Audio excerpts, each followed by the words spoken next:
अस्सलाम वालेकुम नाज़रीन, FSID न्यूज़ में आपका इस्तकबाल है। मैं मोहम्मद फारूक। बढ़ते हैं आज की ताज़ा खबर पर।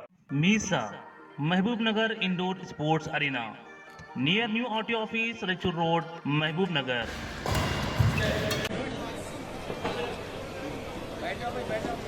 शहनशीन पर तशरीफ फरमा हज़रत सैयद शाह अब्दुल रज़्ज़ाक़ साहब क़ादरी, मौलाना अली पाशा क़ादरी साहब, मौलाना मोहम्मद नईम कौसर रशादी साहब, जलील निज़ामी साहब, मजलिस इत्तेहादुल मुस्लिमीन के तमाम अरकान बल्दिया, मुअज़्ज़िज़ हाज़रीन इकराम, ग़य्यूर नौजवानों, अस्सलामु अलैकुम व रहमतुल्लाहि व बरकातुहू। अज़ीज़ान मिल्लत, इस जलसे का इनेकाद इसलिए नहीं किया गया है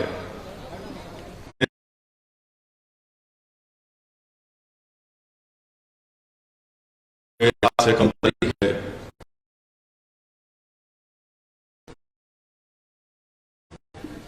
इस जलसे का इनेकाद करने का मंच और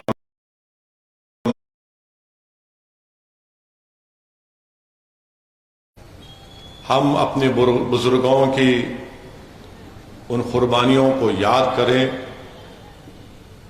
और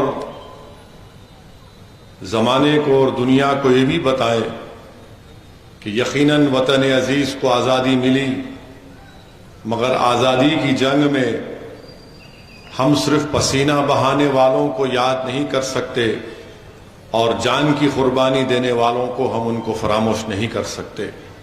जिन्होंने पसीना बहाया यकीनन हम उनको याद करेंगे और याद करते रहेंगे। मौज़िज़ उलमा कराम ने आपके सामने सैयद अहमद शहीद रहमतुल्लाह अलैह, हज़रत इस्माइल दहलवी रहमतुल्लाह अलैह का जिक्र किया, वहीं पर प्लासी की जंग का भी जिक्र किया। 15 अगस्त को 47 में इस मुल्क को आज़ादी ज़रूर मिली, मगर इस आज़ादी की लड़ाई में हम सन 57 की जंग आज़ादी के उन उलमाए कराम की अजीम कुर्बानी को नहीं भूल सकते। हम 1757 की प्लासी की जंग में सिराजुद्दौला की अजीम कुर्बानी को नहीं भूल सकते। बक्सर में जो जंग हुई हम उसको नहीं भूल सकते। रोहिला की जो जंग हुई हम उसको नहीं भूल सकते। और 4 मई 1799 को जो शेर टीपू सुल्तान शहीद रहमतुल्लाह अलैह ने जो अंग्रेजों के खिलाफ लड़ाई, हम उसको नहीं भूल सकते। आज हम क्या देख रहे हैं कि जो मुसलमानों से नफरत करते हैं वो टीपू सुल्तान के ताल्लुक से झूठ और गलत बयानी से काम करते हैं। मेरे अजीज दोस्तों और बुजुर्गों, आपने सुना होगा मौजूद उलमा कराम से और मिलत के जिम्मेदारों से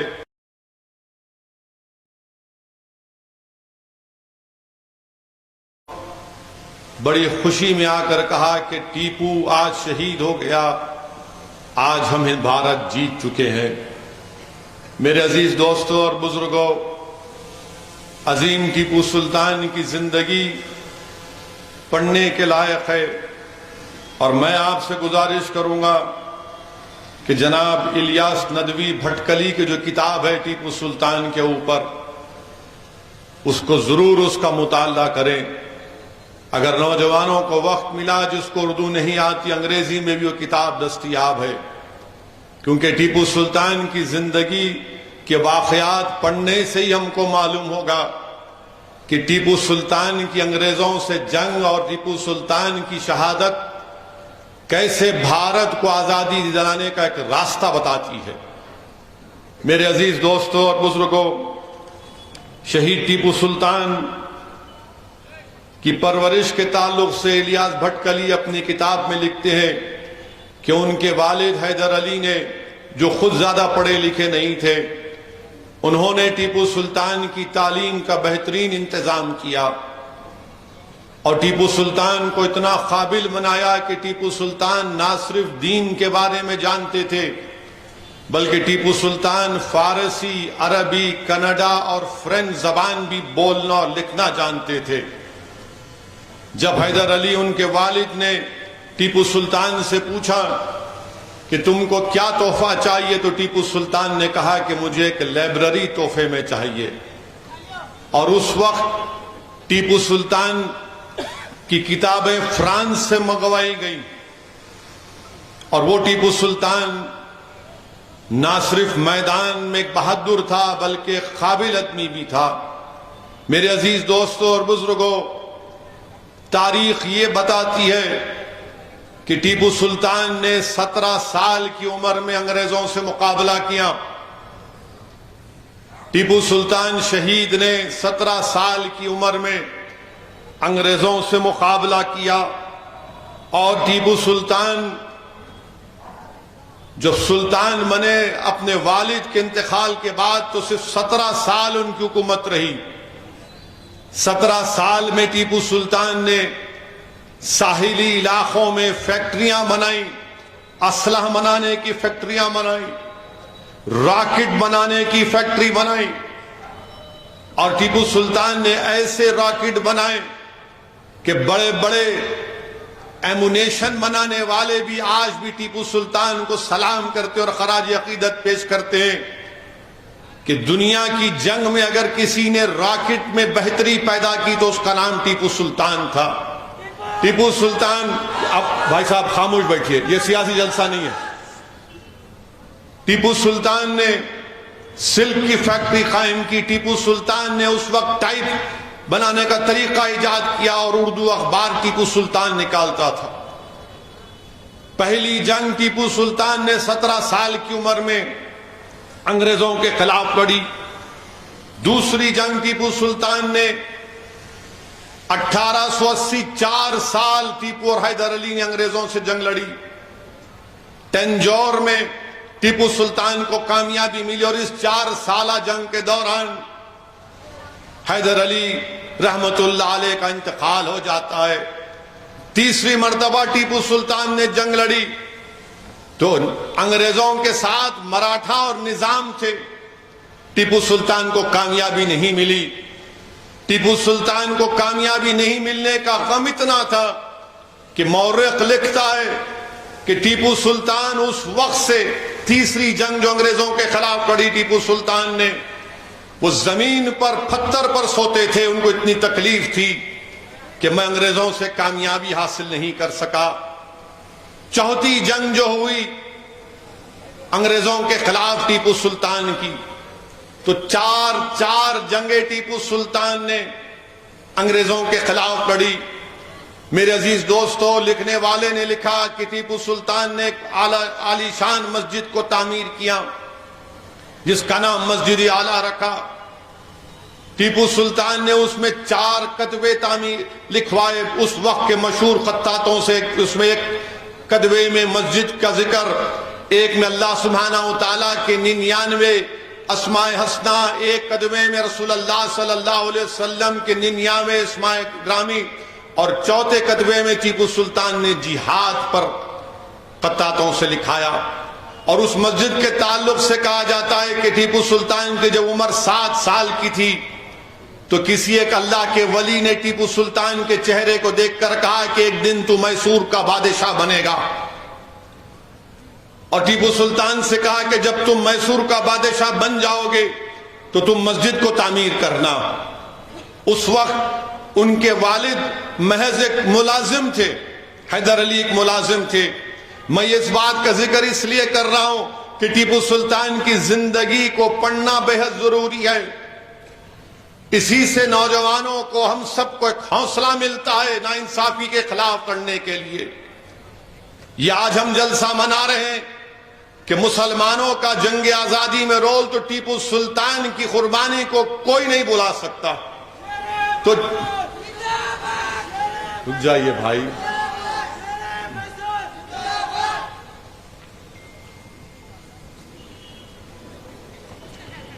चौथी जंग जो टीपू सुल्तान की हुई, जरा बोलिए हादी साहब, आपके चाहने वाले दिख रहे पूरे। या तो आप ऊपर जाकर बैठ जाइए झंडा हिलाते हुए, यहां से रोकिए ना तो फिर।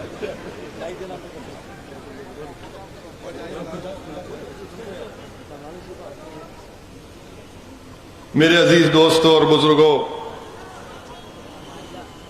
चौथी जो जंग अंग्रेजों से हुई, ये लफ्ज 4 को याद रखो आप। 4 जंगे टीपू सुल्तान ने अंग्रेजों से की, और हमारे पड़ोसी रियासत में कर्नाटक में टीपू सुल्तान और सावरकर के ऊपर बहस हो रही है।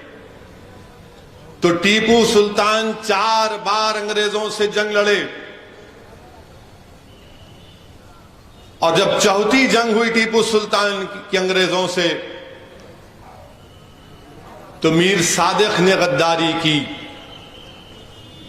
मीर सादिक ने गद्दारी की, अंग्रेजों से मिलकर मीर सादिक ने टीपू सुल्तान के किले पर जो तोपें थी उसमें बारूद नहीं मट्ठी रख दी, और वाकयात में आया कि 4 मई के दिन जब टीपू सुल्तान जोहर की नमाज पढ़कर बैठे थे, तो 4 मई के दिन जोहर की नमाज पढ़ के टीपू सुल्तान जब कुछ खाना खाना चाह रहे थे, एक लुकमा अपने मुंह में डाला, तो उनके पास ये खबर आई कि अंग्रेज किले में दाखिल हो गए और सैयद अब्दुल गफ्फार शहीद हो गए हैं। तो टीपू सुल्तान ने अपने खाने को छोड़ा, उनके घोड़े का नाम ताऊस था, घोड़े को मंगाया, बंदूक को अपने गले में डाला, तलवार मंगाई, और कहा कि आज फैसले का दिन है। और टीपू सुल्तान अपने किले में डोडी दरवाजे की तरफ, दिल्ली दरवाजे की तरफ जाना शुरू कर दिए। तो मीर सादिक ने अंग्रेजों को बताया कि सुल्तान टीपू शहीद निकल चुके हैं। जब टीपू सुल्तान डोडी दरवाजे की तरफ जाती हैं, तो वहां पर अंग्रेजों का दाखिला हो चुका था। टीपू सुल्तान उनसे मुकाबला करते हैं, फिर वापस जाना चाहते हैं टीपू किसी और दरवाजे की तरफ, तो वहां पर भी किसी ने उनसे गद्दारी की थी, उसने भी दरवाजा बंद कर दिया। आप अंदाजा लगाइए कि यह शख्स नमाज जोहर से मगरिब के वक्त तक लड़ता रहा। अंग्रेजों से यह शख्स टीपू सुल्तान नमाज जोहर से मगरिब तक लड़ता रहा। एक नौ मुस्लिम उनका खादिम था, वो भी अंग्रेजों को अपना जमीर बेच चुका था। टीपू उससे पलट कर कहते थे कि थोड़ा पानी पिला दे, मगर उसने पानी नहीं दिया। जोहर से लेकर मगरिब आ गई, अब सूरज गुरूब होने वाला है, टीपू थक चुके हैं। एक गोली जिस्म पे टीपू की लग जाती है और टीपू मुकाबला करते रहते हैं, क्योंकि टीपू ने अल्लाह से वादा किया था कि अल्लाह जब तक मेरे जिस्म में जान रहेगी मैं इन काफिर अंग्रेजों से मुकाबला करता रहूंगा। फिर इनके सामने जो एक और गद्दार था, वो अंग्रेजों से उंगली से इशारा कर कहता है कि यही सुल्तान है, इसको मार दो। मेरे अजीज दोस्तों और बुजुर्गों, लिखने वाले ने अच्छा लिखा कि टीपू सुल्तान ने सिब्त रसूल सल्लल्लाहु अलैहि वसल्लम की सुन्नत पर चलकर यह बता दिया, जिस तरह करबला के मैदान में आले रसूल और इमाम हुसैन को प्यासा रखा गया था, टीपू ने भी सिब्त रसूल इमाम हुसैन और आले रसूल की सुन्नत पर चलकर बता दिया कि जालिमों से मुकाबला होगा और पंजा आजमाई होगी। आप अंदाजा लगाइए कि जोहर से लेकर टीपू लड़ रहे हैं, मगरिब का वक्त आ गया, गोलियां चलती हैं टीपू सुल्तान के ऊपर, एक नहीं 3 गोलियां टीपू को लगती हैं। तो टीपू गिरते हैं, तो एक गोरा अंग्रेज आकर टीपू सुल्तान के जिस्म को हाथ लगाता है, तो टीपू सुल्तान की गीरत जागती है। टीपू सुल्तान ये कहते हैं कि तू नजीस है, तू मेरे जिस्म को कैसे हाथ लगा सकता है। टीपू फिर खड़े हो जाते हैं और उस अंग्रेज जो आपके जिस्म को हाथ लगाकर आपके जिस्म से जो हीरा लेना चाहता था, टीपू उस पर वार करते हैं, वो अपनी बंदूक की नाल से अब टीपू के वार को रोकता है। लिखने वाले ने लिखा कि टीपू ने अपने अतराफ में जितने अंग्रेज थे उनको वासिले जहन्नम किया, तो एक अंग्रेज उनकी दाईं कनपट्टी पर बंदूक लगाकर गोली चला देता है और टीपू की रूह परवास कर जाती है। मेरे अजीज दोस्तों और बुजुर्गों, जब टीपू शहीद हो जाते हैं, गिर जाते हैं, अंग्रेज यकीन नहीं करते। अंग्रेज ये समझते हैं कि टीपू फ्रांसीसी सिपाहियों के साथ किसी और जगह पर निकल गए, मगर बाद में उनका जो नौ मुस्लिम खादिम था जो अपना ईमान बेच चुका था, वो आकर निशानदेही करता है कि हां ये टीपू सुल्तान की लाश है। अंग्रेज ने जब देखा तो टीपू सुल्तान की आंखें खुली थीं और लिखने वाले ने लिखा कि ऐसा लग रहा था कि टीपू अपनी आंखों से अंग्रेजों से कह रहा है कि देखो मेरी आंख अभी बंद नहीं हुई है। टीपू की आंखें खुली थीं। अंग्रेज जनरल ने जब टीपू के जिस्म को हाथ लगाया तो देखा कि जिस्म गर्म था टीपू का। तो लिखने वाले ने लिखा कि रूह तो परवास कर गई थी, मगर टीपू का जिस्म और रूह अंग्रेजों के इस मुल्क से भगाने के लिए खो चुकी थी। मेरे अजीज दोस्तों और बुजुर्गों, टीपू सुल्तान वो सुल्तान था जिसके पास कश्तियां थी, एक नहीं 40 कश्तियां टीपू के पास थी। इसने अपना वफद भिजाया था सल्तनत उस्मानिया के खलीफा के पास, और जब वो वफद गया तो टीपू ने यह कहा कि जब तुम उस वक्त इस्तांबुल को जब वफद जा रहा था, तो टीपू ने कहा कि रास्ते में करबला पड़ेगा, इमाम हुसैन के आस्थाने पर जाकर मेरा सलाम पहुंचाना। टीपू सुल्तान की कुर्बानी की एक बहुत बड़ी किताब, एक दास्तान है मेरे अजीज दोस्तों और बुजुर्गों। मगर आज वतन अजीज में ऐसे लोग हैं जो टीपू सुल्तान से नफरत करते हैं और टीपू सुल्तान की कुर्बानी को मिटाना चाहते हैं। टीपू ने 4 मरतबा अंग्रेजों से जंग की और सावरकर ने 4 मरतबा अंग्रेजों से माफी का खत लिखा। यह फर्क है टीपू में और सावरकर ने। टीपू ने जंग लड़ी तलवार के साथ और 17 साल टीपू को हमेशा मुकाबला करना पड़ा अंग्रेजों से, तो कभी निजामे वक्त से, तो कभी मराठाओं से। और तारीख ने बता दिया कि जो गद्दारी करते हैं उनका भी हाल दुनिया ने देख लिया कि वही मीर सादिक को, टीपू के एक कड़पा के वफादार जनरल थे, उन्होंने कहा कि मीर सादिक, क्या तू ये समझता कि हम नहीं जानते कि हमारी सफों में गद्दार कौन था? अगर आज अल्लाह हमको फतह कर देगा तो कल सुबह में टीपू तुमको फांसी पर लटका देगा। मगर मीर सादिक हंसता है, तो वो कड़पा के टीपू के वफादार जनरल एक तलवार उठाकर मीर सादिक की गर्दन उड़ा देते हैं। और जब टीपू डोडी दरवाजे की तरफ जा रहा था तो टीपू ने मीर सादिक से कहा, मैं जानता हूं तू गद्दार है, मगर याद रख, नस्ल दर नस्ल जमाना ऐसा आएगा कि लोग तुझे देखकर थूकेंगे।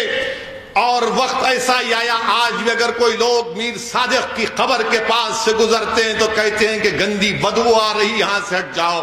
ये गद्दारों का हाल होता है। मेरे अजीज दोस्तों और बुजुर्गों, फिर टीपू सुल्तान के ताल्लुक से बहुत सी बातें हमारे मुसलमानों से नफरत करने वाले कहते हैं कि टीपू हिंदुओं के खिलाफ था। आज इस जलसे से उनको मैं पैगाम देना चाहता हूं कि टीपू हिंदुओं के खिलाफ नहीं था। टीपू उन मुसलमानों के भी खिलाफ था जो अंग्रेजों की गुलामी को कबूल कर चुके थे, जैसा कि निजाम वक्त ने किया था। टीपू ने मराठाओं के खिलाफ था क्योंकि अंग्रेजों से मिले थे उस वक्त के मराठा। टीपू कर्नाटका के नवाब के खिलाफ था क्योंकि अंग्रेजों से लड़ना नहीं चाहते थे। बल्कि टीपू ने मुसलमानों की जमात को अपनी सल्तनत से बाहर कर दिया था। टीपू ईसाइयों के भी खिलाफ था क्योंकि अंग्रेजों से मिले हुए थे। ये टीपू सुल्तान था। मगर आज उन लोगों को जवाब देना जरूरी है कि जो टीपू सुल्तान के ताल्लुक से ये कहते हैं कि टीपू हिंदू भाइयों के खिलाफ था। तो मैं उन पागलों से कहना चाहूंगा कि किताब है जिसके ऑथर का नाम बीएन पांडे है। बीएन पांडे क्या कहते हैं टीपू सुल्तान के बारे में, और ये मौर्रिख है, ये बड़े मशहूर मौर्रिख है, और ये कोई ऐसा नहीं लिख देते मनगढ़ंत कहानियां, इनके पास हर चीज का रिकॉर्ड होता है। बीएन पांडे ने एक किताब है जिसमें उन्होंने औरंगजेब और टीपू सुल्तान पर लिखी। उन्होंने टीपू सुल्तान के बारे में क्या लिखा कि टीपू एक अरकाट में एक अल्लाह के वली थे, मस्तान औलिया के नाम से उनके नाम पर टीपू रखा गया। टीपू के ताल्लुक से वो कहते हैं कि टीपू ने जगत गुरु हिंदू मठ के सिंगरी को खतो किताबत की, उनको तोहफे और तवायफ दिए, उन्होंने उनको 12 हाथी दिए, सोना दिया, हीरे जवाहरात दिए। श्री नारायण स्वामी मंदिर को मेलाकोट में एक सोने का कप, श्री श्रीकंतेश्वर मंदिर को नंजागुंड में टीपू ने दिया। टीपू ने 7 चांदी के कप, 1 चांदी का उद्यान श्री रंगनाथा मंदिर के श्रीरंगापट्टनम को दिया। टीपू ने पैसे दिए कोंजावीरम की मंदिर की तामीर के लिए। एक चैरियट त्योहार होता था, टीपू उसमें भी अपनी हुकूमत की तरफ से पैसे देते थे ताकि पटाखे फोड़े जाए। टीपू जमीनात दिए गंडीकोट की मंदिर को, ये बीएन पांडे लिखते हैं। टीपू नारायण स्वामी मंदिर को जमीनात दिए, चिन्ना के स्वामी मंदिर को जो मंचूर में है टीपू ने जमीनात दिए। टीपू ने पुलिवंदाना में वहां पर उस मंदिर को इनाम लैंड दिए। ये तमाम चीजें क्या बताती हैं, टीपू ने जो क्रिश्चियन कम्युनिटी में सीरियन क्रिश्चियन होते उनके इंतजाम किया। आर्मीनियन ईसाइयों के लिए टीपू ने उनको पूरी सहूलतें फराहम की। टीपू ने जो गोवा का आर्च बिशप था ईसाई, उसको कहा कि आप कैथोलिक प्रीस्ट को भिजाइए ताकि जो मैसूर में ईसाई हैं उनको उससे फायदा मिल सके। ये तमाम चीजें क्या बताती हैं? अगर असदुद्दीन ओवैसी गलत कह रहा है तो बीएन पांडे तो गलत नहीं कह सकता ना। ये बीएन पांडे कह रहे हैं टीपू सुल्तान के बारे में, रहमतुल्लाह अलैह के बारे में। मेरे अजीज दोस्तों और बुजुर्गों, और टीपू सुल्तान के बारे में यह भी बात मशहूर है कि जब मराठाओं से जंग होती थी, उस वक्त के मराठाओं से 2 मरतबा टीपू सुल्तान जंग में, जब वहां की मराठा खवातीन उनके कब्जे में आई तो टीपू सुल्तान ने उनको अलहदा इंतजाम किया और अपनी फौज के साथ उन खवातीन को वापस मराठाओं के हवाले किया। ये टीपू सुल्तान की तारीख है। कौन लिख रहा है? ये बीएन पांडे लिख रहा है। मेरे अजीज दोस्तों और बुजुर्गों, बीएन पांडे लिखते हैं कि टीपू सुल्तान ने अपनी जिंदगी में कभी शराब को हाथ नहीं लगाया। यकीनन टीपू सुल्तान एक मुसलमान था, 5 वक्त नमाजी था, मगर टीपू सुल्तान किसी दूसरे मजहब के खिलाफ नहीं था। मेरे अजीज दोस्तों और बुजुर्गों, टीपू सुल्तान ने जब अमेरिका को 4 जुलाई 1783 में आजादी मिली तो अमेरिका की आजादी पर टीपू ने 108 तोपों की सलामती अमेरिका को पेश की। आप बताइए कितना दूरंदेश था। नेपोलियन के पास लोगों को भिजाया। टीपू ने निजाम वक्त के पास कई खतों किताबत करे कि आओ मिलते हैं, मिलकर लड़ते हैं। हमारा दुश्मन अंग्रेज है, गुलामी कबूल नहीं करना चाहिए अंग्रेजों की। टीपू के कई खतों किताब, बल्कि उस वक्त के निजाम वक्त का नाम याद नहीं आ रहा। टीपू ने जाकर जब उनके वालिद जिंदा थे मुलाकात की, उनको हाथी दिए, जवाहरात दिए, तो उस वक्त के निजाम ने टीपू को खिताब दिया था कि नसीबुद्दौला का खिताब दिया था। मेरे अजीज दोस्तों और बुजुर्गों, ये टीपू सुल्तान के वाकयात हैं। ये टीपू सुल्तान के बारे में बीएन पांडे ने अपनी किताब में लिखा। मैं आपसे गुजारिश करूंगा नौजवानों से कि टीपू की जिंदगी का मुताला करें। और जो लोग आज मुसलमानों से नफरत की बुनियाद पर टीपू सुल्तान से नफरत करते हैं, तुम बताओ फिर बीएन पांडे जो लिख रहा है वो सच है या झूठ है? अगर झूठ है तो तुम बताओ तुम्हारे पास क्या रिकॉर्ड है? हां, बादशाह वक्त है, अगर कोई बादशाह के खिलाफ लड़ेगा तो बादशाह मजहब नहीं देखता था।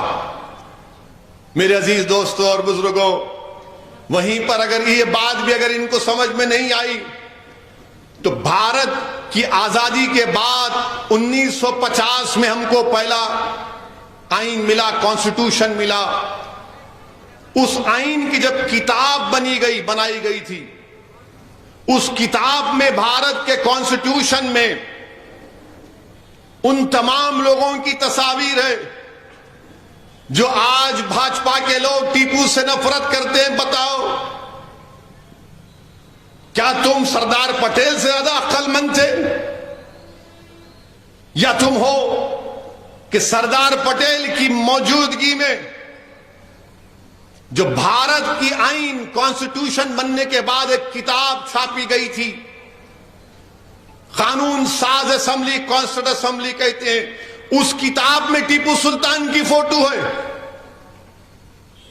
उस किताब में टीपू सुल्तान की फोटो है, झांसी की रानी की फोटो है, राम लक्ष्मण सीता की फोटो है, गौतम बुद्ध की है, महावीर की है, गुरु गोविंद की है, अकबर बादशाह की है।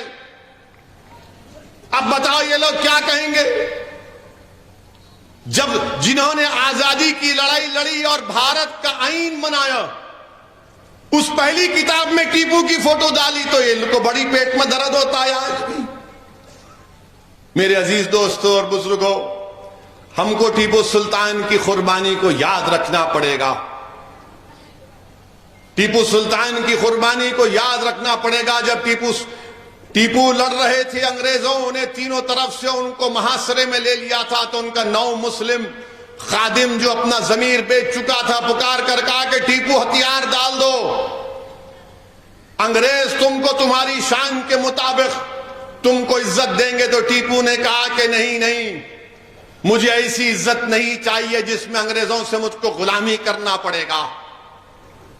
तारीख बताती है कि आज जितने भारत में रजवाड़े हैं, जितने बड़े बड़े खानदान जिन्होंने भारत के कोने कोने में हुकूमत की थी, क्या तुमने मुकाबला किया था अंग्रेजों से? झांसी की रानी ने किया था, टीपू ने किया था। बताओ कितने राजाओं ने किया था? टीपू ने परवाह नहीं की अपने खानदान की। उसका खानदान कभी वहां से निकालकर बंगाल लेकर चले गए, कलकत्ता से टॉलीगंज लेकर चले गए। मेरे अजीज दोस्तों और बुजुर्गों, टीपू ने अंग्रेजों की गुलामी को कबूल नहीं किया। वहीं पर हम देखते हैं अजीज दोस्तों, मौर्रिख लिखता है कि जब टीपू सुल्तान की लाश को जनाजे की नमाज के बाद कब्रिस्तान की तरफ ले जाया जा रहा था, तो आप अंदाजा कर सकते हैं कि मई के जमाने में गर्मी का मौसम होता है, खूब गर्मी थी। और जब टीपू का जनाजा जा रहा था तो उसमें हिंदू भी रो रहा था, क्योंकि जब टीपू अंग्रेजों से मुकाबला कर रहा था तो हिंदू माएं बहनें अपनी जानों को भी कुर्बान कर रही थी टीपू के लिए। कह रहे थे कि सुल्तान नहीं मरेगा, हम टीपू से पहले मरेंगे।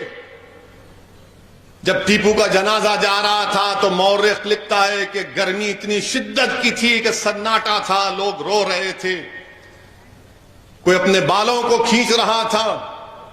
और जब टीपू को दफनाने के बाद अंग्रेजों ने अपनी बंदूकों से टीपू को सलामी देने के लिए हवा में फायरिंग की, तो मौर्रिख ने लिखा कि कुदरत ने एक अजीब मंजर पेश किया कि आसमानों से बिजली कड़कना शुरू हो गई। आसमान टीपू की शहादत पर रो रहा था। इतनी बिजली कड़क रही थी कि अंग्रेजों की बंदूकों की गोलियों की आवाज उन बिजलियों के सामने खत्म हो गई। मौर्रिख ने लिखा कि गोया आसमान भी टीपू की शहादत पर रो रहा था। क्या मौर्ख ये लिखता है कि जब केरला में खवातीन अपने छातियों पर कपड़ा नहीं पहनती थी तो किसने कहा कि छातियों को कपड़ा पहनना पड़ेगा? टीपू ने कहा था। टीपू ने क्या कहा था कि अगर मर्द अगर ऐसा करते, बताया गया नहीं करते, तो कहा कि खवातीन को भी अपने छातियों को कवर करना पड़ेगा। इंसानों की बलि दी जाती थी, टीपू ने कहा गलत है। मेरे अजीज दोस्तों और बुजुर्गों, आज ये बेवकूफ जालिम लोग टीपू को बदनाम करते हैं। 2018 में बरतानिया में एक मशहूर और मारूफ ऑक्शन की कंपनी, हर्राज की कंपनी, उसका नाम क्रिस्टीज है, क्रिस्टीज। उन्होंने टीपू के अंगूठी हर्राज की। उसकी कीमत जब मैं पढ़ा तो ताज्जुब कर रहा था। उसकी कीमत, उस जो अंगूठी बिकी अंग्रेज पाउंड की, 1,45,000 पाउंड, 1,45,000 पाउंड की अंगूठी का टीपू की हर्राज हुई। और उस अंगूठी पर क्या लिखा हुआ था? राम का नाम लिखा हुआ था। तो क्रिस्टीज जो ऑक्शन कंपनी ने लिखा कि ताज्जुब की बात है कि एक मुस्लिम बादशाह के पास इस तरह की अंगूठी है, तो उससे क्या मालूम हुआ कि टीपू हिंदुओं के खिलाफ नहीं था, टीपू अंग्रेजों के खिलाफ था। टीपू हर उस मजहब के मानने वाले के खिलाफ था जो अंग्रेजों की गुलामी को कबूल करना चाहते थे। मगर टीपू गुलामी को कबूल नहीं करना चाहता था। टीपू इस मुल्क को अंग्रेजों की गुलामी से आजाद कराना चाहता था। टीपू अजीम मुजाहिदीन आजादी है इस भारत का। इसीलिए संविधान बनाने वालों ने टीपू की फोटो भारत के संविधान की पहली किताब में झांसी की रानी के साथ शाये की। तो जो लोग आज टीपू और सावरकर की बहस कर रहे हैं, कहां जमीन और कहां आसमान, कोई मुकाबला नहीं हो सकता टीपू से, कोई मुकाबला नहीं हो सकता। उसने अपना सब कुछ कुर्बान कर दिया था इस मुल्क को आजाद कराने के लिए। मेरे अजीज दोस्तों और बुजुर्गों, वहीं पर हमारी जंग आजादी में 26 सितंबर 1943 में नेताजी सुभाष चंद्र बोस ने इंडियन नेशनल आर्मी बनाई थी। मुसलमान नेताजी सुभाष चंद्र बोस के साथ भी थे। नेताजी सुभाष चंद्र बोस, जहां पर बहादुर शाह जफर की खबर आज भी है बर्मा में, वहां पर बर्मा के एक लीडर थे बामा, उनको नेताजी सुभाष चंद्र बोस ने 2.5 लाख का नजराना दिया। और नेताजी सुभाष चंद्र बोस ने बहादुर शाह जफर की खबर के सामने खड़े होकर तकरीर की। नेताजी सुभाष चंद्र बोस निहायत ही काबिल और निहायत ही नफीस तरीन इंसान थे। और नेताजी सुभाष चंद्र बोस ने जब इंडियन नेशनल आर्मी दोबारा भारत में जाकर भारत को आजाद कराने की लड़ाई में जा रही थी, तो नेताजी सुभाष चंद्र बोस ने बहादुर शाह जफर की खबर पर खड़े होकर यह शेर पढ़ा था जफर का कि गाजियों में बू रहेगी जब तलक ईमान की, गाजियों में जब तलक बू रहेगी ईमान की, तख्ते लंदन तक चलेगी तेग हिंदुस्तान की। यह नेताजी सुभाष चंद्र बोस ने बहादुर शाह जफर का शेर पढ़ा। और जब यह फौज गई तो अब मौजूदा इंपाल के इलाके को उसने कब्जा कर लिया था। अभी भारत का जो इंपाल का नॉर्थ ईस्ट का इलाका है, तो मौर्ख को, ये जालिमों को बताना चाह रहे हैं, ये जो गोडसे के जानशीन हैं, इनको हम बताना चाह रहे हैं कि बताओ, जब नेताजी सुभाष चंद्र बोस कलकत्ता से निकलकर पेशावर गए, तो उस शख्स ने जिसमें पेशावर में नेताजी सुभाष चंद्र बोस को इस्तकबाल किया, उसका नाम क्या था? उसका नाम था मियां अकबर शाह। नेताजी सुभाष चंद्र बोस जब जर्मनी से यूरोप से एशिया सबमरीन में गए, कौन था वो जिसने नेताजी सुभाष चंद्र बोस के साथ था? उसका नाम आबिद हसन था, हैदराबाद के आबिद हसन सफरानी, वो साथ थे। उसके बाद जो नेताजी ने पहला डिवीजन बनाया, फौज का जो नॉर्थ ईस्ट, मौजूदा भारत का नॉर्थ ईस्ट में गए, उसका फौज का डिवीजन का इंचार्ज कौन था? मोहम्मद जमा उसका नाम था। और किसने तिरंगा लहराया था इंफाल में? उस शख्स का नाम शौकत मलिक था। नेताजी सुभाष चंद्र बोस जो आखिरी मर्तबा प्लेन में बैठ कर गए, उसके बाद नेताजी किसी को दुनिया में नजर नहीं आए। कौन था नेताजी के साथ उनके जिंदगी के आखिरी सफर में? उसका नाम हबीबुर रहमान था। उसका नाम हबीबुर रहमान था।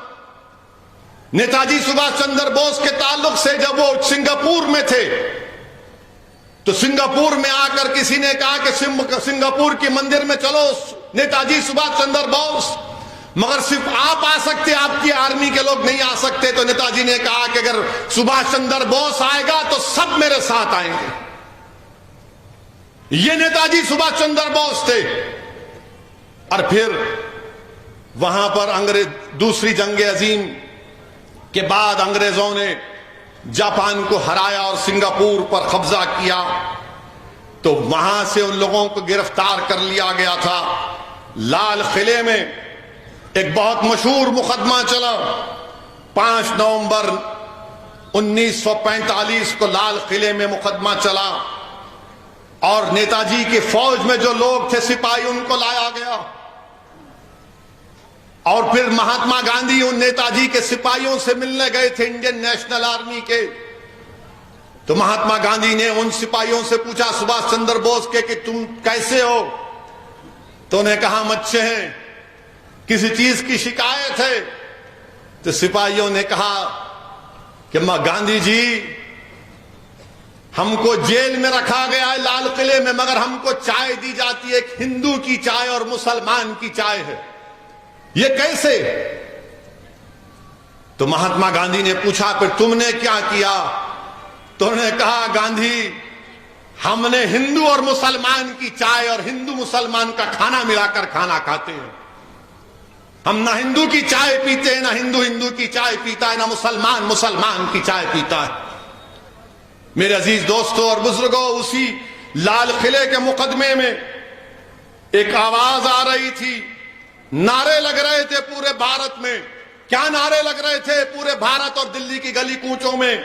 कि लाल किले से आई आवाज, सिंगल, दिल्हन और शाहनवाज। कौन थे सिंगल? सिंगल नेताजी प्रेम सहगल उनका नाम था। गुरबख्श, दिल्हन और शाहनवाज, जनरल शाहनवाज थे। इन तीनों को सजा दी गई थी। तूफान मच गया दिल्ली में, अंग्रेजों को पीछे हटना पड़ा और जनरल शाहनवाज बाद में मीरठ से 4 मर्तबा के एमपी बने। मिनिस्टर ऑफ स्टेट रेलवेज भी जनरल शाहनवाज थे। मेरे अजीज दोस्तों और बुजुर्गों, ये हमारे बुजुर्गों की कुर्बानियों का जिक्र करना जरूरी है, क्योंकि आज हर कोई आकर कह रहा है कि पाकिस्तान बना रहे। पाकिस्तान हम नहीं बनाए, पाकिस्तान जिसने बनाया उससे जाकर पूछो। हम जिम्मेदार नहीं है पाकिस्तान बनाने के। हाँ, हम जिम्मेदार हैं भारत को आजाद कराने के लिए। हमारे बुजुर्गों ने अपना खून पसीना इसमें बहा दिया, अपनी जानों की अजीम कुर्बानियों को हमारे बुजुर्गों ने पेश कर दिया। क्या नौजवानों, तुमको मालूम जलियनवाला बाग क्या है? नौजवानों, तारीख पढ़ो।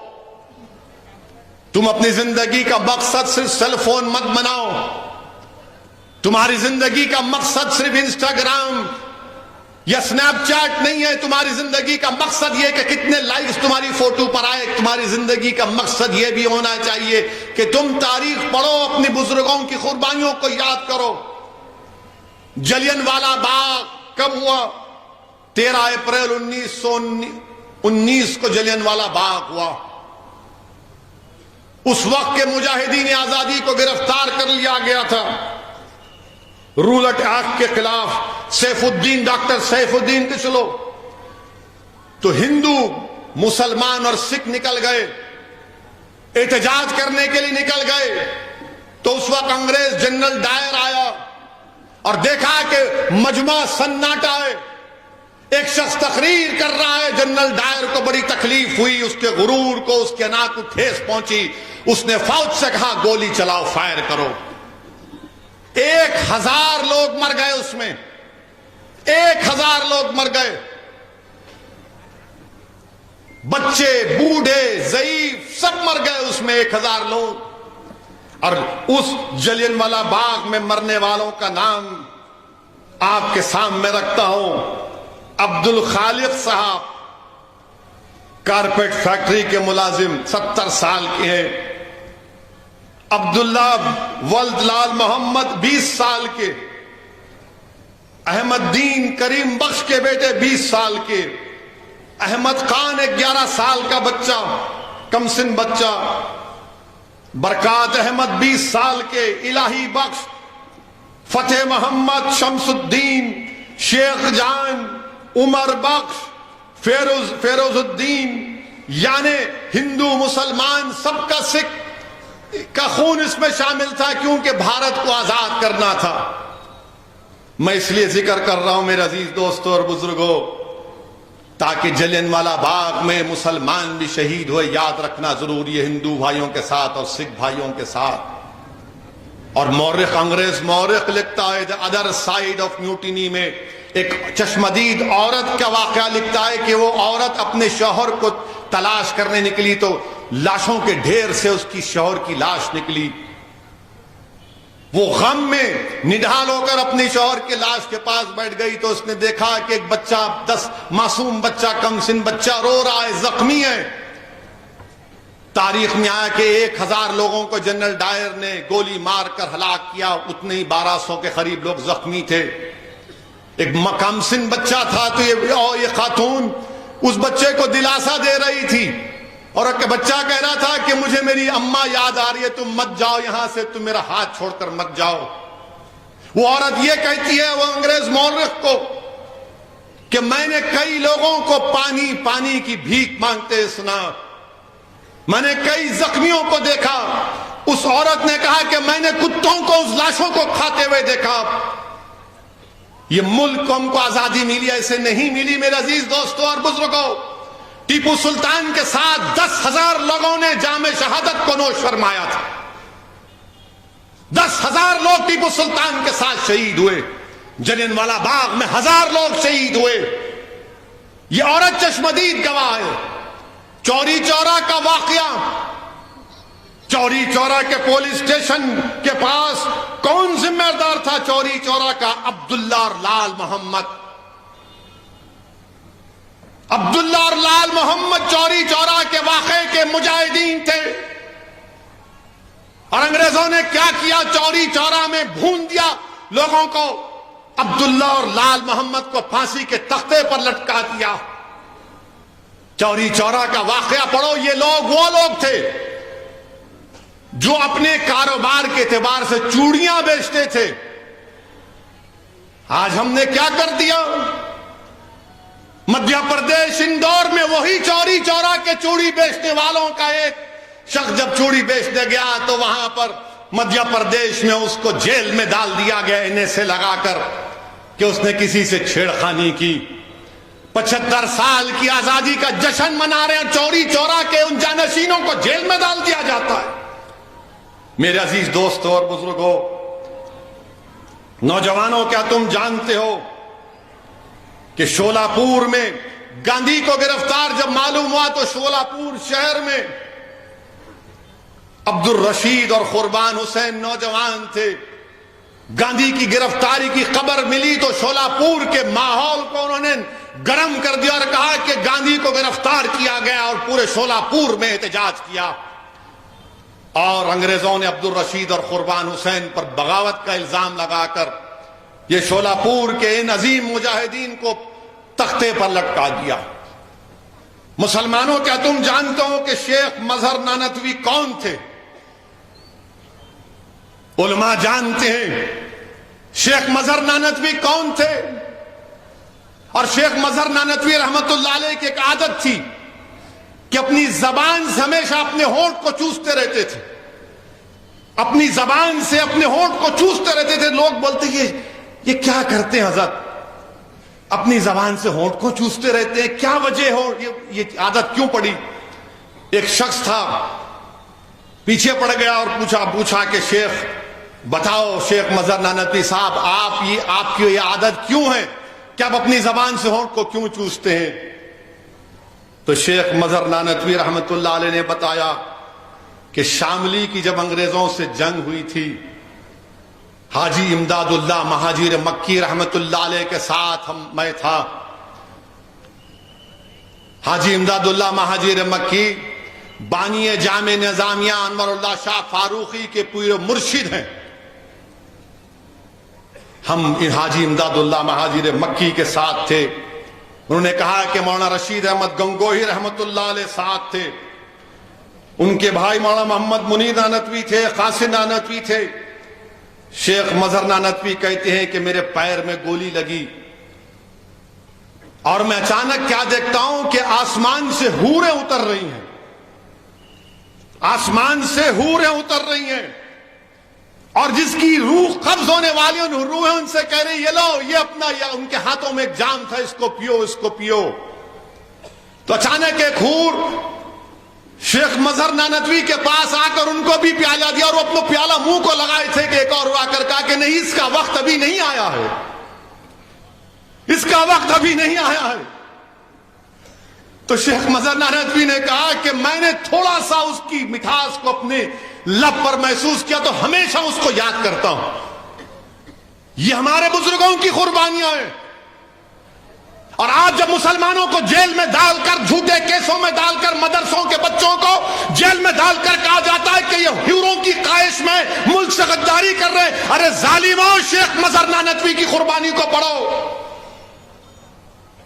जब उनके सामने अजीम उलमाए कराम उनकी रूहें कब्ज की जा रही थी तो शेख मजहर नानवी रहमतुल्लाह अलैह कहे कि अल्लाह ने आसमान से हूरों को भेजा और उन शहीदों से कहा कि पिलाओ इनको ये जाम। जिन मदरसों के उलमाओं ने इस मुल्क को आजाद कराने के लिए अपना सब कुछ कुर्बान कर दिया, आज तुम उन्हीं मदरसों को बदनाम करते हो, उन्हीं मदरसों को बदनाम करते हो। तुमने क्या किया बदनाम करने वालों? तुमको मुल्क के बारे में मालूम ही नहीं। अरे भारत से वफादारी का सर्टिफिकेट हमसे पूछने वालों या तुम बांटने वाले हो? बताओ, सुबह 4 बजे अगर कोई उठता है तो सजदा करता है इसी भारत की सरजमीन पर तहज्जुद की नमाज में। फजर की नमाज होती है पर भारत की सरजमीन को सजदा करता है, जहर की नमाज में, असर की नमाज में, मगरिब की नमाज में, ईशा की नमाज में, नफिल सुन्नत मौकिदा में। अरे मुझसे ज्यादा इस जमीन पर सजदे करने वाला कोई है ही नहीं, क्योंकि मुझे जमीन से मोहब्बत है।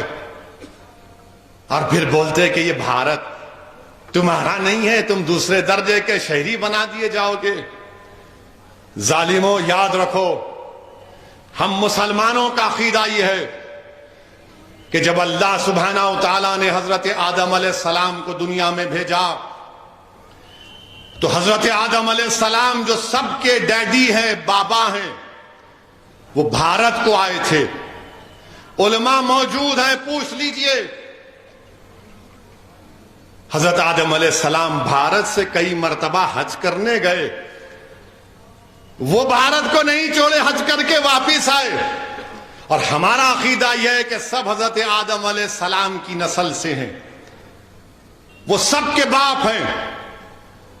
मेरे अजीज दोस्तों और बुजुर्गों, छोड़ो ये बातें जो मुसलमानों से नफरत करते हैं, अगर जहालत की बिना पर करते हैं तो मैं उनसे अपील कर रहा हूं कि तारीख का मुताला करो। मुझे तकलीफ इस बात की है कि हम आजादी के 75 साल मनाने जा रहे हैं और जिस दिन भारत के प्रधानमंत्री लाल किले से तकरीर करते हुए भाषण देकर कहा कि भारत में महिलाओं को, खवातीन को इज्जत मिलनी चाहिए, हमको अज़म लेना, हौसला लेना चाहिए कि खवातीन को इज्जत की निगाहों से देखना चाहिए। अभी प्रधानमंत्री का भाषण खत्म नहीं हुआ तो खबर आ गई कि बिल्किस बानो की जिसने इज्जत ली थी उनको गुजरात की भाजपा की सरकार ने उनको छोड़ दिया। प्रधानमंत्री ने अपनी तकरीर में बेगम हजरत महल का जिक्र किया। कौन थी बेगम हजरत महल? बेगम हजरत महल अपने कमसिन बच्चे के साथ हाथी पर बैठकर अंग्रेजों से मुकाबला किया था। हाथी पर बैठकर शहीद अहमदुल्लाह उनके साथ थे। बेगम हजरत महल ने लखनऊ की रेजिडेंसी पर हमला कर दिया, बल्कि उन्होंने एक जंग भी जीती थी। बेगम हजरत महल ने एक जंग भी जीता। मेरे अजीज दोस्तों और बुजुर्गों, अंग्रेज पूरी फौज को जमा किए। बेगम हजरत महल को लड़ते लड़ते नेपाल में पनाह लेना पड़ा। आज भी उनकी खबर नेपाल की जामा मस्जिद में बेगम हजरत महल की खबर है। बी अम्मा कौन थी? प्रधानमंत्री आप जानते हैं बी अम्मा कौन थी? भाकपा वालों, बी अम्मा बुर्का पहनकर non cooperation quit India movement में तकरीर करती थी। गांधी ने कहा बी अम्मा से, बी अम्मा मेवाती कौन थी? बेटा बीमार था, शौहर जेल में था, तो इस मेवात की बहादुर मां ने खत लिखा अपने शौहर से, कहा कि खबरदार अपने बेटे की बीमारी का बहाना मत बनाकर अंग्रेजों के खिलाफ, अंग्रेजों से समझौता नहीं करना। बताइए प्रधानमंत्री, क्या इस तरह खराज अकीदत पेश करेंगे हजरत महल को, बी अम्मा को?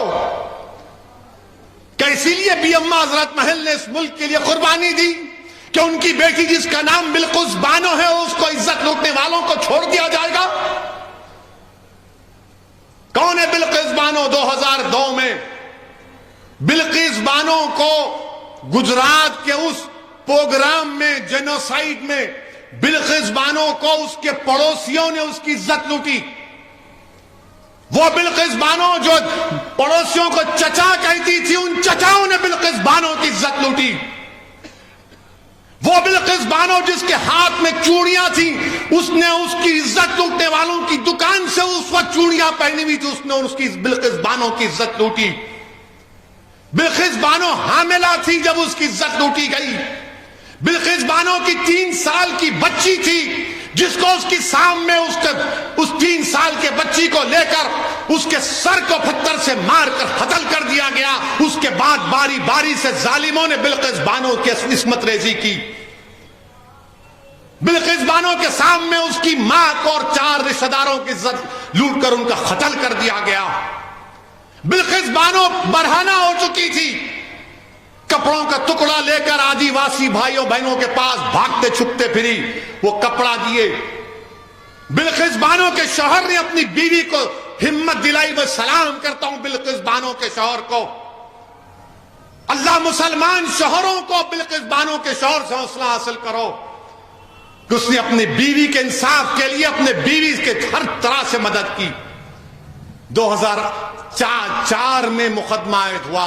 पुलिस बिल्किस बानो की कहानी को यकीन नहीं कर रही थी। बिल्किस बानो ने पुलिस के खिलाफ केस किया। मेडिकल डॉक्टरों ने झूठी रिपोर्ट दी, बिल्किस बानो ने इनके खिलाफ रिपोर्ट की, मुकदमा किया। उसका मुकदमा गुजरात से बाहर मुंबई में हुआ। ट्रायल कोर्ट में सजा हुई, फिर बॉम्बे हाई कोर्ट में उनको सजा दी गई। मेरे अजीज दोस्तों और बुजुर्गों, 75 साल की आजादी का अमृत उत्सव मना रहे हैं और भारत की एक बेटी के साथ इस तरह का सलूक कर दिया जाता है कि अगर किसी की बेटी की इज्जत लूटी जाएगी और उसको कहा जाएगा कि क्या तुम राजी हो कि तुम्हारी बेटी की इज्जत लूटी गई, उसकी बेटी को कत्ल कर दिया गया, उसके पेट में जो हमल था वो जाय हो गया, उसको चंद साल के बाद छोड़ दिया जाएगा, तुम राजी हो? तो कोई बाप, कोई मां, कोई भाई, कोई बहन तैयार नहीं होगी, कोई इंसान तैयार नहीं होगा। जिसके दिल में इंसानियत जिंदा होगी वो कहेगा कि नहीं, ऐसे जालिमों को जेल में सड़ाना चाहिए। मेरे अजीज दोस्तों और बुजुर्गों, इस बात की हमको तकलीफ है कि आजादी का अमृत उत्सव तो मना रहे हैं, मगर बिल्किस बानो कह रही है कि मेरा गम फिर से ताजा हो गया, इंसाफ पर से मेरा एतमाद कमजोर पड़ गया। बताओ प्रधानमंत्री आप क्या करेंगे?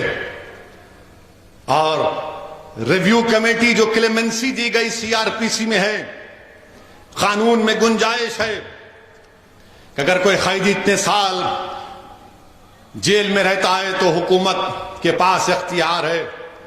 कमेटी बनाई रिव्यू कमेटी। रिव्यू कमेटी में कौन है? भाजपा के 5 लोग। 2 एमएलए उसमें, और एक साहब तो गोधरा के ट्रेन के उस वाक़े में प्रोसिक्यूशन के विटनेस थे, वो मौजूद। जो ट्रायल कोर्ट का जज की भी राय लेना पड़ता, उसने कहा कि नहीं छोड़ना चाहिए इन लोगों को जिन्होंने बिल्किस बानो की इज्जत लूटी, उसकी मां की इज्जत लूटकर 4 खवातीन को मार दिया, उसकी बेटी को मार दिया। ट्रायल कोर्ट के जज ने कहा कि नहीं छोड़ना चाहिए। आजादी का अमृत उत्सव मना रहे हैं। देश की 50% आजादी से क्या पैगाम देश दे रहा है? थोड़ी देर के लिए भूल जाओ कि वो मुसलमान थी, थोड़ी देर के लिए समझो कि वो हिंदू थी, वो ईसाई थी, सिख थी, वो इंसान थी। हम हिंदू मुसलमान के चक्कर में एक बच्ची से जो उसकी इज्जत के तार तार को तोड़ दिया गया, आज भारत में कोई आवाज नहीं उठाता। कहां गया वो जज्बा, वो रोड पर आना, वो एहतजाज करना? कुछ नहीं। क्यों? क्या उसका नाम बिल्किस है बोलकर? याद रखो, आज बिल्किस से हुआ, कल किसी और से खुदा ना खास्ता ना हो जाए। और वो क्या कहती है एमएलएज, वो जो रिव्यू कमेटी के एमएलएज एक टीवी चैनल के इंटरव्यू में कहती हैं, क्या कहती है? जिन लोगों ने बिल्किस बानो की इज्जत लूटी वो ब्राह्मण है और संस्कारी हैं। किसी की बेटी की इज्जत लूटने वाला संस्कारी हो सकता है जालिम? अगर तेरी बेटी की कोई इज्जत लूटे तो संस्कारी कहेगा तू उसको? इस तरह की बात ऑन रिकॉर्ड कही गई। हम भारत के प्रधानमंत्री से पूछना चाह रहे हैं, ट्रिपल तलाक का कानून आपने बनाया था, आपने पार्लियामेंट और पार्लियामेंट के बाहर कहा था कि मैं मुस्लिम बहनों का भाई हूं। प्रधानमंत्री बिल्किस बानो भी आपकी बहन की बेटी है। प्रधानमंत्री बिल्किस बानो भी आपकी भाई की बेटी है। आप नरेंद्र मोदी हैं, मगर आप देश के प्रधानमंत्री हैं, आप मुल्क के वजीर आजम हैं। हम आपसे अपील करते हैं, इंसाफ की खातिर आप अपने अख्तियारात को इस्तेमाल करिए और उन 11 लोगों को दोबारा जेल भिजाइए। वो बिल्किस लाचार और यतीमी की हालत में आज कह रही है कि मैं दुनिया से बात नहीं करूंगी, मैं दुनिया से बात नहीं करूंगी, इंसाफ पे से मेरा भरोसा उठ चुका है। हम वजीर आजम से अपील करते हैं, मुल्क के वजीर आजम से हर शख्स अपील करता है कि भारत के प्रधानमंत्री, तारीख में आपको किस तरह याद किया जाएगा वो आप फैसला कर लो। आप 2 इलेक्शन जीत चुके हैं, मगर ये इंसाफ का मामला है, ये इंसाफ का मामला है। वजीर आजम, आप मुल्क के 133 करोड़ अवाम के वजीर आजम हैं। आप सिर्फ वोट डालने वालों के वजीर आजम नहीं है, देश के प्रधानमंत्री। आप अपने अख्तियारात को इस्तेमाल करो। बिल्किस बानो अपने घर से निकलने से डर रही है। हम देश के वजीर आजम से, मुल्क के वजीर आजम से कहना चाहते हैं, आजादी का अमृत उत्सव मनाइए, मगर देश की 50% आबादी को आपकी सरकार ने, आपकी पार्टी ने गलत पैगाम दिया। यह खवातीन से नाइंसाफी है। जो इंसाफ को पसंद करते हैं वो मायूस हो चुके हैं। जो बाप अपनी बेटी के वास्ते परेशान है, वो देखकर बोल रहा है कि मेरी बेटी का क्या होगा। इस मुल्क में कोई दिन नहीं जाता जब हमारी खवातीन पर जुल्म नहीं किया जाता। क्या क्या क्या जुल्म करते हैं। इंसान नहीं है जो औरतों पे जुल्म करते, तुम हैवान हो, याद रखो। जो खवातीन पर जुल्म करता है वो इंसान नहीं है, हैवान है। तुम कमतर जाहिल भी नहीं, बल्कि तुम उस जंगल के शेर से, हैवान से जलील आदमी हो जो खवातीन पर जुल्म करते।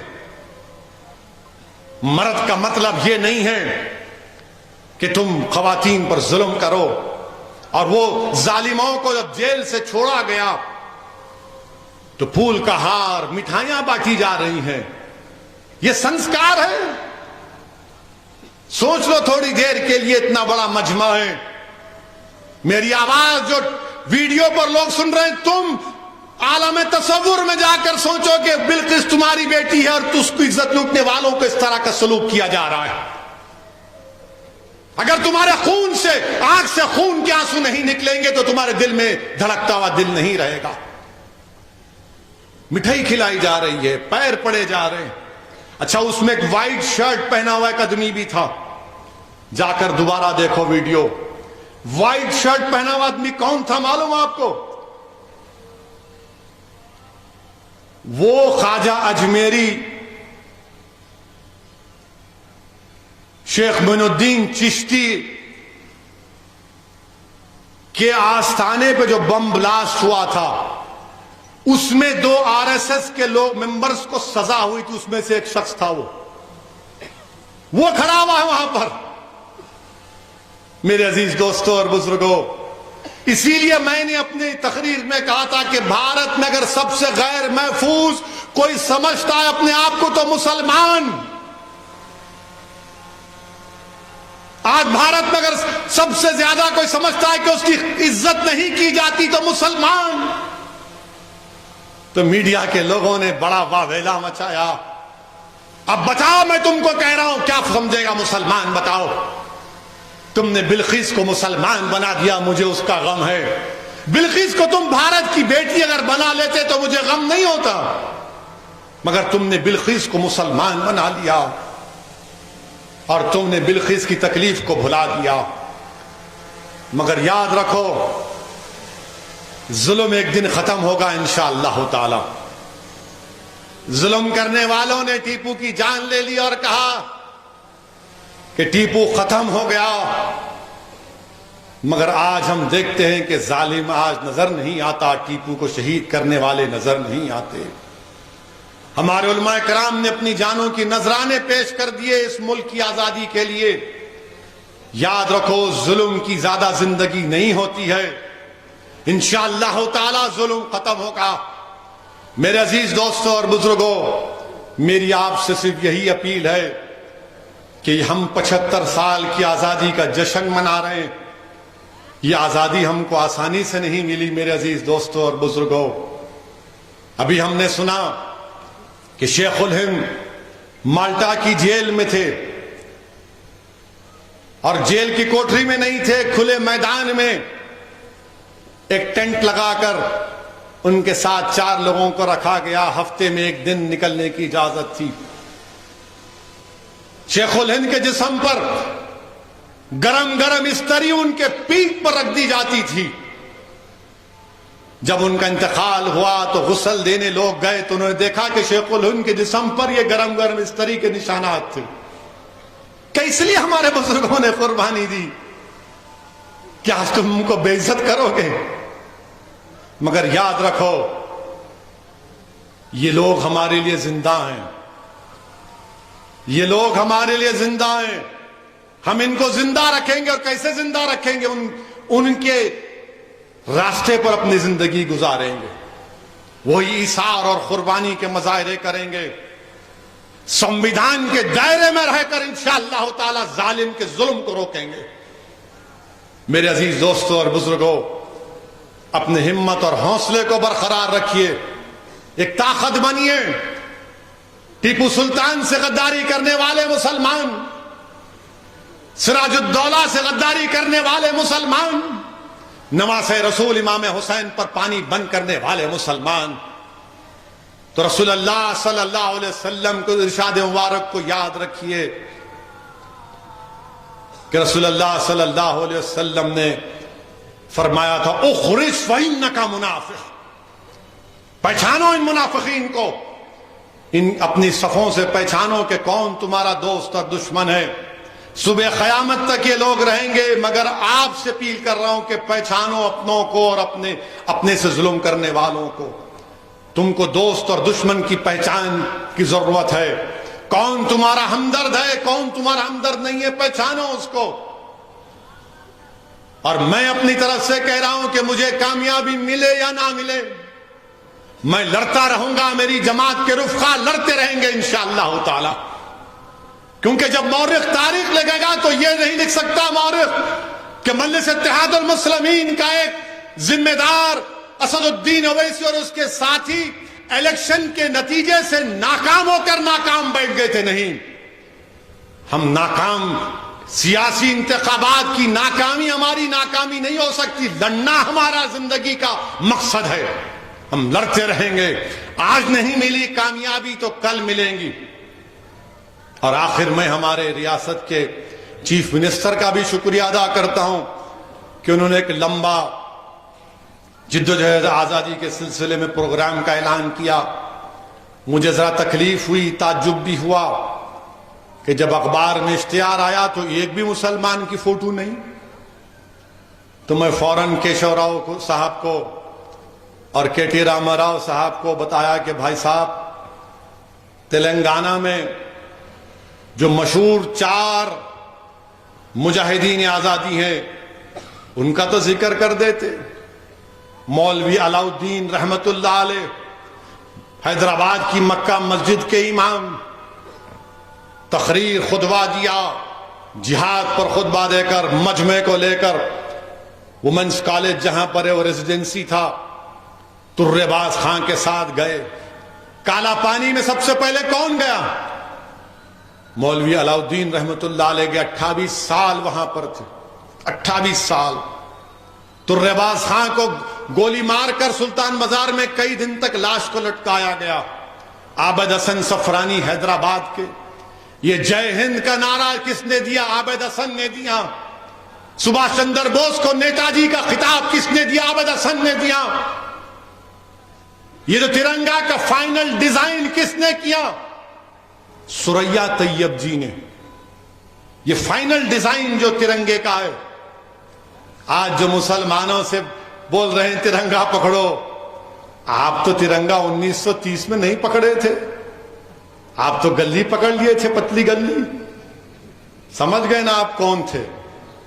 बहरहाल अजीज दोस्तों और बुजुर्गों, हिम्मत और हौसले को बुलंद रखिए, मुत्तहिद रहिए, अपनी मस्जिदों से वाबस्ता रहिए, आबाद रखिए, उलमाओं के खदमों के पास बैठकर दीन सीखिए।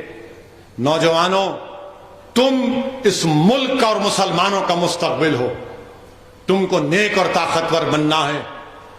तुम हमारा मुस्तकबिल हो और तुम जब काबिल बनोगे तो मुस्तकबिल के जो परेशानियां और मुश्किलात पैदा होंगी, तुम मुश्किलात का सामना कर पाओगे। मैं फिर से मुंतज़मीन जलसा को मुबारकबाद भी देता हूं, शुक्रिया भी अदा करता हूं उन तमाम लोगों का जिन्होंने इस जलसे के इंतजामात में हर तरह से ताउन पेश किया। बहुत बहुत शुक्रिया। वाखिर दावाना अल्हम्दुलिल्लाह रब्बिल आलमीन। अगर आप हमारा ये वीडियो YouTube पर देख रहे हैं तो सब्सक्राइब करना ना भूलें और बेल आइकन दबाएं।